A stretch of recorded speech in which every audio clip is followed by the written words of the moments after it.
I've just returned on Tuesday night from Darwin, where I went for the MSc Mission Appeal, in which we preach at each Mass and ask people to support us in the work of our projects that we do around the world.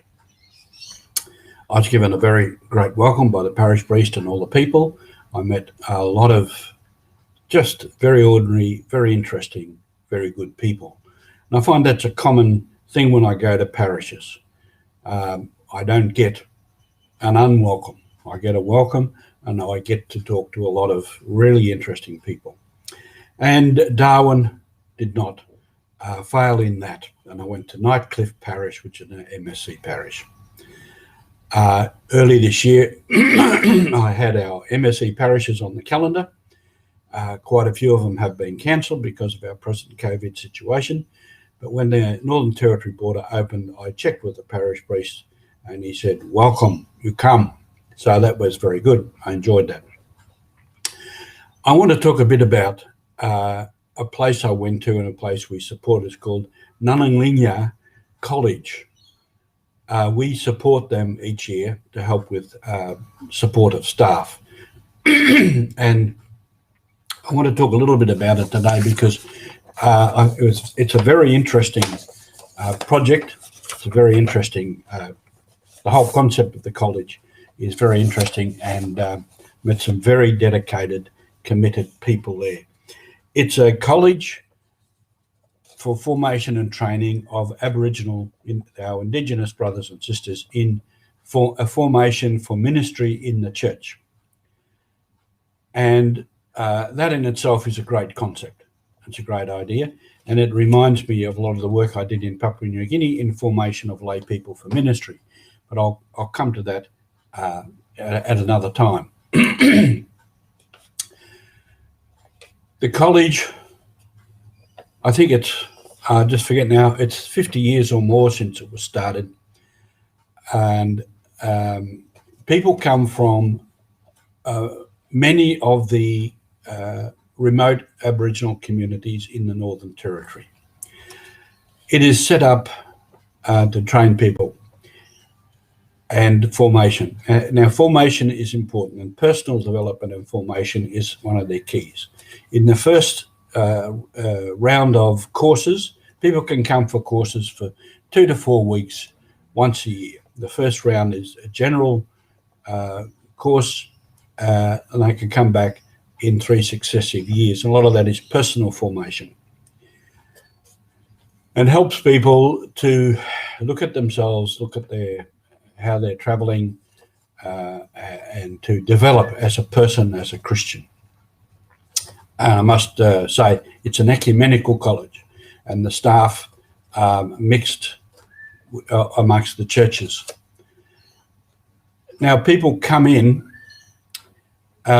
It's a beautiful place. It's more like a retreat centre, very quiet, gives people a lot of space to think, to pray, to converse, to interact with others.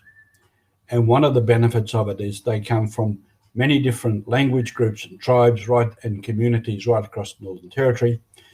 So they're mixing with people they wouldn't normally mix with, and conversing with people they wouldn't normally converse with, and making friends with people. And this in itself is a great community building part of the course.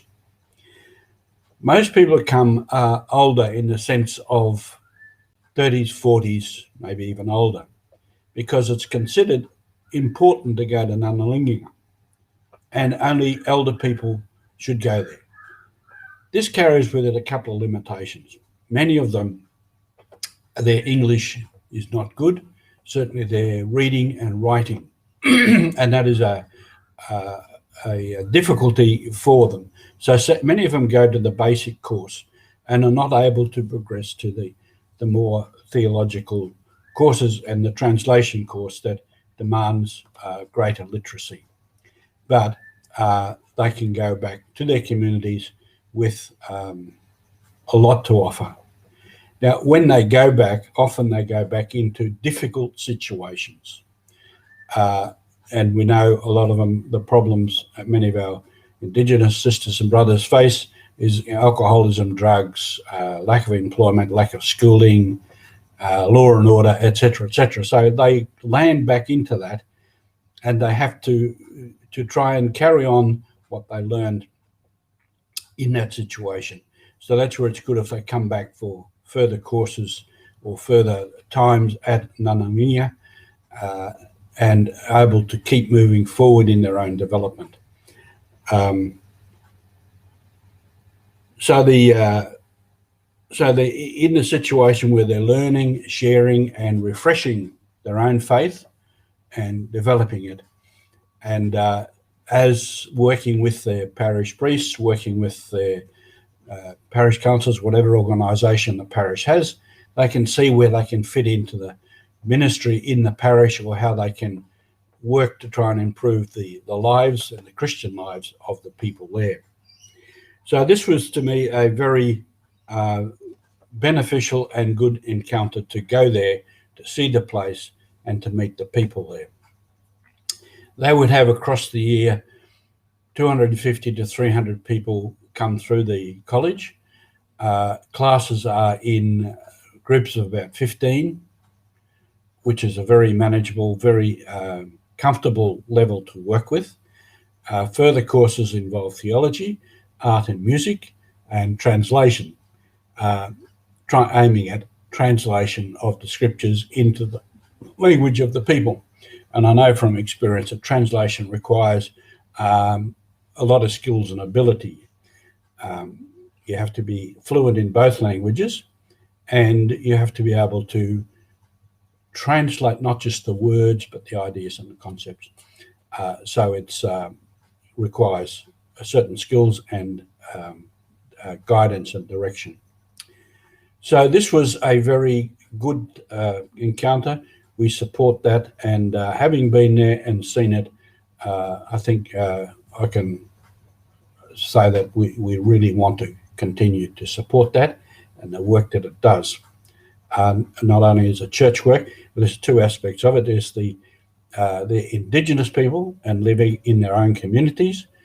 It is lay people, and that's important, and I'll talk more about that in further conversations with you.